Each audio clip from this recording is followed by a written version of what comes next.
I've been blogging for 11 years now. In that time and writing all those posts and working with clients and companies, I've picked up a few things about building communities and interaction and creating a schedule, but also a lot about marketing and a little bit about branding. I've had the opportunity to work on marketing with quite a few companies that have employed me over the years, but branding and blogging I've found to be a unique combination.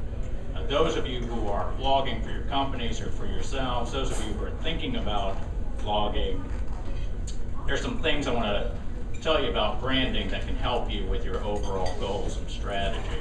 So this is the art of the brand, what your blog needs and deserves. As you heard, I'm Wade Kwon. I drove down from Birmingham this morning. It's a pleasure to be back on the Gulf Coast. I was just down the road in Biloxi a few weeks ago to talk to their AAF group, and I'm looking forward to next month at the PRAM conference. But thank you for having me today. It's good to see Ron again. It's good to see Christy again. And it's nice meeting all of you. It seems like a very warm and friendly group.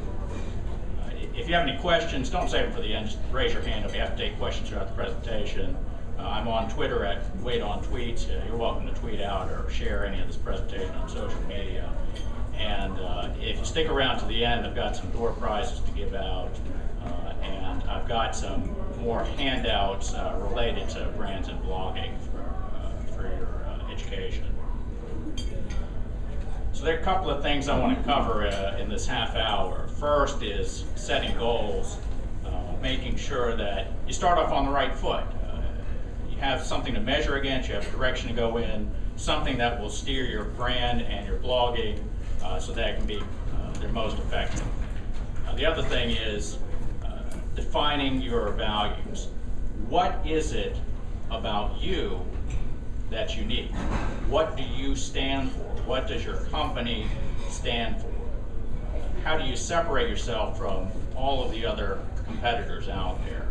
We're going to dig a little deeper into that to help you with your brand and how it relates to your blog and your marketing overall.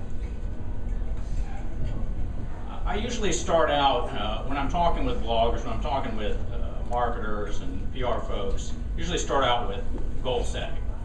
It's important because, as I mentioned earlier, you want to have a direction to go in. You want to know what you're trying to accomplish. And I know that many of you probably already have set goals for 2016.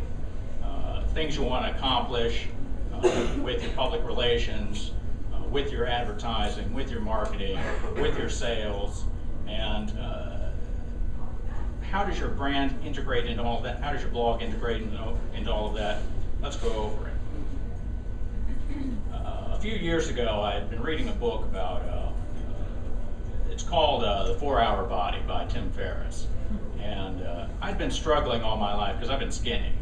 Now, being skinny doesn't sound like a challenging problem, but if you've ever had something you wanted to change about yourself and no matter what you did, you couldn't do it, you might understand.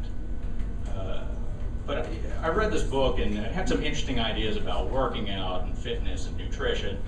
And no matter what I had done in my life, I hadn't been able to gain weight or gain muscle. So I thought, I got nothing to lose. I'll try the things in the book. So September of 2012, I created a blog called Project Bulk. And it was just a way to document what I was doing. Because I hadn't worked out before, I hadn't been on a diet before. So I kind of needed some reinforcement to get through it. So I'd blog about what I was doing and what I was learning along the way. And if people read it, fine. If they didn't, that's fine too. But I figured, again, I wasn't sure I'd be able to stick with it. Because I have no friends who worked on diet and exercise, and they had some challenges in sticking with their routine. So I needed all the reinforcement I could get. So I blogged about it like once a day, and then for about the first month, and then I switched to about 1 or 2 times a week, and then I started blogging about once a month. And the only reason I pulled back on the frequency was just I was sticking with it well enough that really the only updates I needed to post were just numbers, like what's my weight, what had I been eating, how many repetitions I had done, and so on. So I started in September 2012, and about 6 months later, so in the spring of 2013, I noticed a change. But it wasn't a change in how I felt or how I looked. It was something else. Around Birmingham, I'll go to meetings like this one, networking meetings and professional organizations. I'll run into people I know. And we'll usually chat about the weather and business and family and so on. But around springtime, when I'd see people, the first question they come up to me was, how's Project Bulk going? How are your workouts going? How's your diet going? And it was weird because I hadn't really talked about it publicly that much. I mean, I hadn't, I'd share a couple of posts on Twitter now and then, photos and whatever, but it wasn't like I just newly discovered CrossFit and paleo diet and had to tell everyone that I met about it. This was strictly just a fun little adventure for me. And I knew that the people who I was talking with, they hadn't read 50 blog posts. They might have read one. They might have scanned over some headlines, but there's no way that they had read through the entire blog. And so what I found is that I had accidentally changed my personal brand. People's perceptions of me as a communication consultant or someone in the know about Birmingham, now they thought of me as someone who was really knowledgeable about working out and nutrition and what to eat. And like I said, I'd never set foot in a gym before. I'd never been on a diet before. I mean, it was superficial knowledge at best. But if you're not deliberate about the goal that you set for your brand, for your marketing, for your blog, you might accidentally affect your brand anyway in using your blog, in using your outreach. And it might not always be positive change. So please learn from my mistake, because I didn't set out to do anything other than just change my diet and see what happens. Work out a few times and see what happens. And it radically shaped people's perceptions of me in a way that, I'd been building my personal brand for years deliberately, and all of a sudden, seemingly overnight, it had changed. When you set your goals, make sure there are numbers attached to them, make sure they're measurable, and make sure there's a time frame to it. So as you set your goal for your business for 2016, it might be increase sales 10% by the end of the year, or increase customer satisfaction by 20%, or decrease call times by 5% by December 31st. But these are goals that are measurable. You can check against them. You've got a deadline involved, and so you know that you're making progress. Or if you're not making progress, what do you have to do to fix it along the way? So starting with these goals that you already have in place for your business, how are you going to implement your brand? How is your brand going to be perceived, and how are you going to shape it along the way? How is your blog going to help with your sales goal? How are you using it now? Like, is your blog to show off new products? Is it to handle customer service? Is it to show what's going on behind the scenes? Is it just being underused, and so there's lots of directions you can go in? How is it going to contribute to that overall sales goal or marketing goal or whatever goals that you have in place before the end of the year?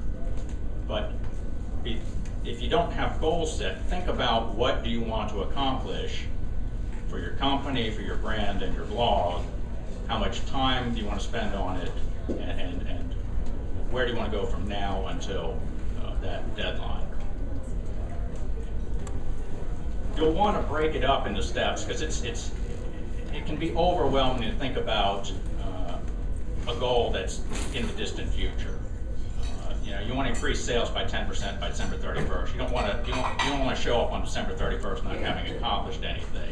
So you got to break it down into steps or mini goals with interim deadlines.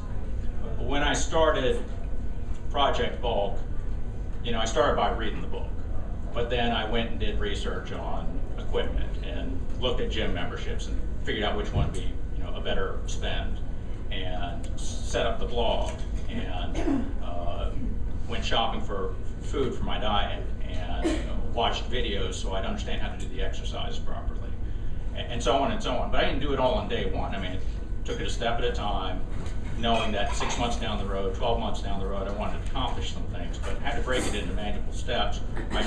I'd never move forward on it. So as you think about, like, so if you want to increase sales overall by 10% at your company, by December 31st, in relation to your blog, you may look at what topics are working the best. You go and look at your Google Analytics or your statistics, what topics aren't working at all, what approaches have connected with people, what ways have brought people to the blog. Was it your social media? Was it paid advertising? Was it your email newsletter? What's been driving traffic? What should you do more of? How do you plan out the topics? So you can look at it as, it's March right now, so by the end of April, you analyze what topics have worked and what metrics what tactics have drawn traffic to your site. By the end of May, you plan out new topics and whether you're going to outsource them, you're going to do them in-house. By June, you start posting those topics and measuring how they're doing, promoting them, so on and so forth. But you've got these interim steps so that not only do you have this thing that you want to accomplish in 2016, you know what you're working on month to month, week to week, or day to day. Because again, it's easy to get lost in the shuffle of, you got phone calls to return, you got emails to return, you've got social media to manage, you've got meetings to go to. I mean, you've got a lot of things competing for your attention. So having a game plan that breaks it down into steps makes it easier to handle. And so if one week you get called away on urgent tasks, you can jump right back in the next week and make up for it.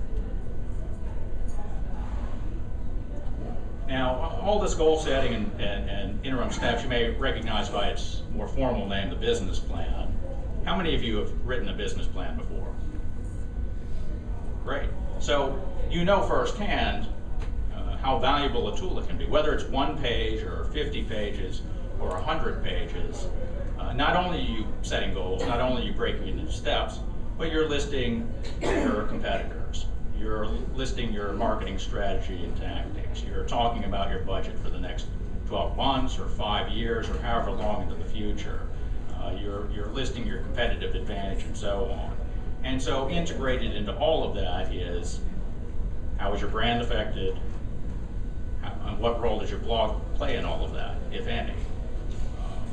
And business plans aren't limited to setting up a new business. Companies often do business plans for product launches, for expanding a division, for opening a new retail outlet. So there are different areas where a business plan can be very effective and take you beyond just that first step of setting the goal and then breaking it into steps. So goals overall will help steer you in the right direction. But I also want you to examine the values that define your brand. Some of you may work for companies that have very well-defined brands. Everyone knows what they are, everyone shares them, they're easy to recognize. Others of you may be at organizations where it's a little fuzzier. The brand's not as well-defined, or it's been through transition.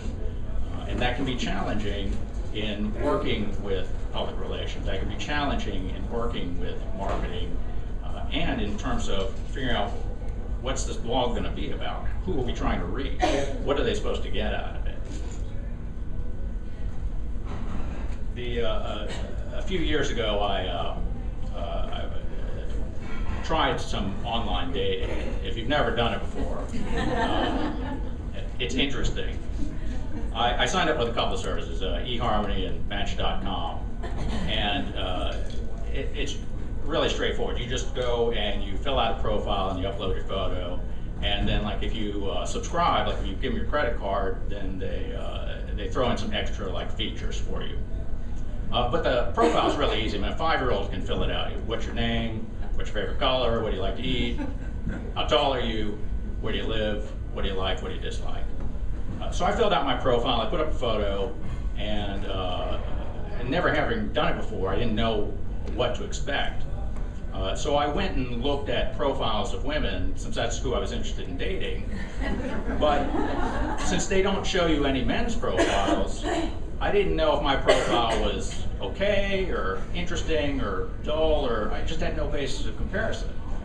But as I was looking through profiles, I'd look through 20 or 30 of them, and a few minutes later, I was drawing a blank. I couldn't remember anyone that I just looked at. And that's not saying anything against those women. It was just that their profiles just kind of blurred together, and there wasn't anything distinct about them. And so I started to wonder. I wonder if my profile is falling into that same trap. Because maybe I'm not getting as many responses because of it, or maybe when people just are passing it right over. So I showed my profile to a friend of mine. Her name's Jen. She's known me since high school, so she knows me really well. And she just happens to also be a branding expert. And so she reads the profile, and I'm expecting an honest assessment from her. And she just shakes her head and just says, "This is terrible." She said there's nothing interesting about it. She points to one part. She says, "It says you like music. Big deal. Everybody in this room likes music. But I mean, is music Garth Brooks, or is it Lady Gaga? Is it bluegrass, or is it classical, or is it metal, or is it jazz?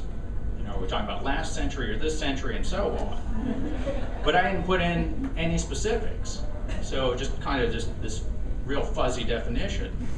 She points out another part. She's like, it says you like movies. Big deal. Everybody likes movies. But I mean, movies, are we talking about like Star Wars? Or are we talking about The Danish Girl? Are we talking about Spielberg? Or are we talking about Catherine Bigelow? Are we talking about sci-fi or neo-noir or westerns or whatever? I hadn't put down my favorite director or actor or favorite movie. I just put down I like movies. And she said something I wouldn't forget. She said, "You are afraid to put yourself out there. You are afraid of rejection." And it just hit me on the gut. I mean, she was absolutely correct. And so it took me a while to process that, but I decided the only way I could fix it is just start over again. So I just cleared the profile and I've been writing my whole life, and even though sometimes writing about yourself is a little bit of a challenge, I just sat down and just tried to think through every answer. And before I posted it, I handed it to her again to evaluate. She read over it, and she said, this sounds like you, this is you. So I had passed. And she pointed out something that's really, really important. It wasn't just about this dating profile, it was about branding. She said it'd be better if a lot of people looked at my profile and just rejected it outright. Because the few that would reach out to me, they'd be reaching out with a genuine connection to who I am. Instead of just this mirage that eventually would fade. And at times we are all afraid to put our real selves out there, to put our genuine brand out there. It is much easier to blend in with all the other companies out there, even if it means people will just look right over you, because there's no possibility of rejection if they can't even find you. That's why it's important to be crystal clear as to what your brand values are, what makes you different, what makes you special from the millions of others out there.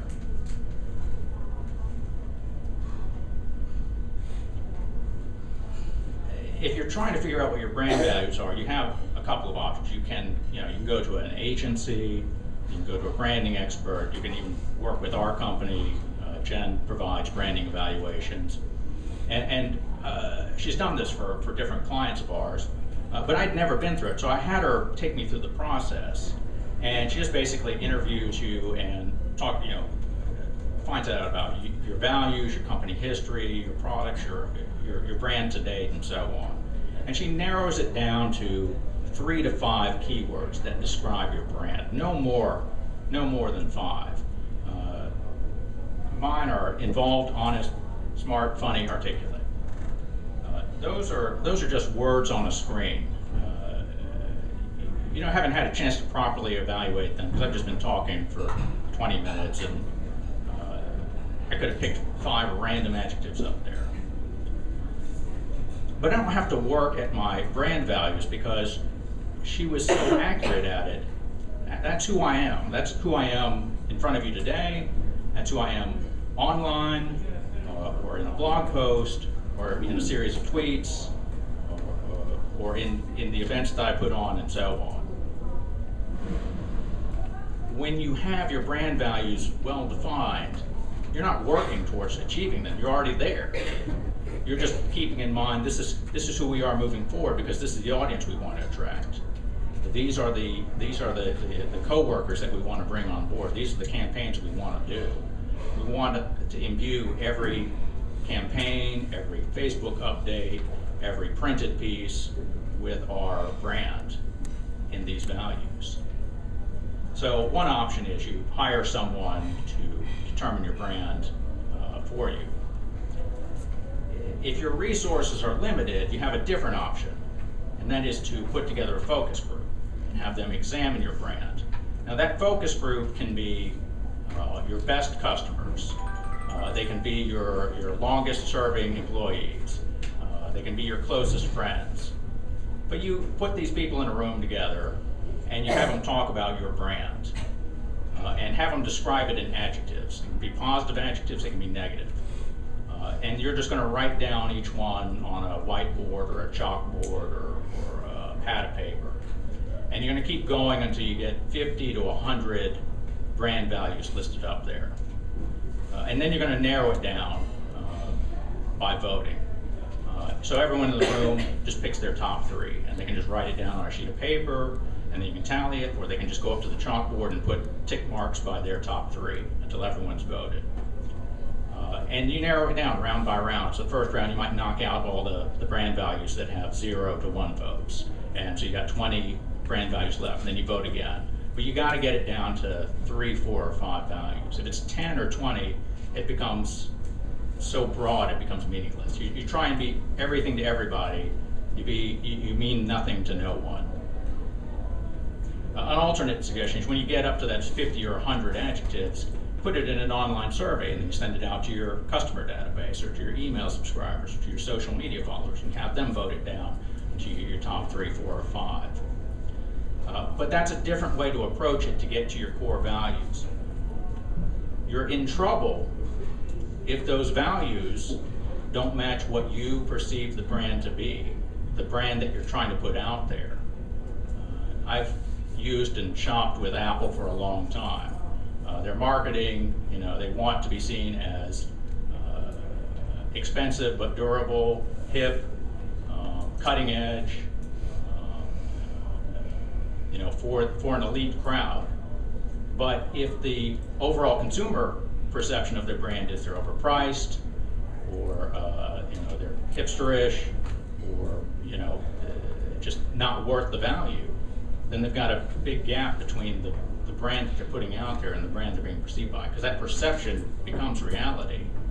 So as you narrow it down to your brand values, if there is a disconnect, you have got additional work to do, not only in your blogging, but in your overall brand and marketing strategy.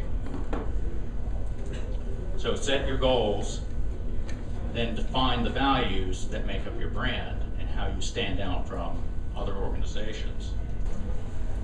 If you think of any questions and you don't get a chance to ask them today, you can email them to me, wade@wadekwon.com. You can also ask me on Twitter at Wade on Tweets. All that contact information is on the postcard, so feel free to contact me if you've got questions about brands, about blogging, about any of this. As you're putting it all together and figuring out how you're going to achieve your goals, what your brand stands for, and how you're going to integrate your blog into all of it, just keep in mind your brand's not just some logo. It's not a color scheme, it's not a font choice. It goes far beyond that. But if you get it all working in sync, you'll be able to put this together much faster than your competitors. You'll have a blog that people are interested in, that attracts the right audience. You have a brand perception that's in line with your brand message, and you'll achieve your goals much, much faster. Thank you.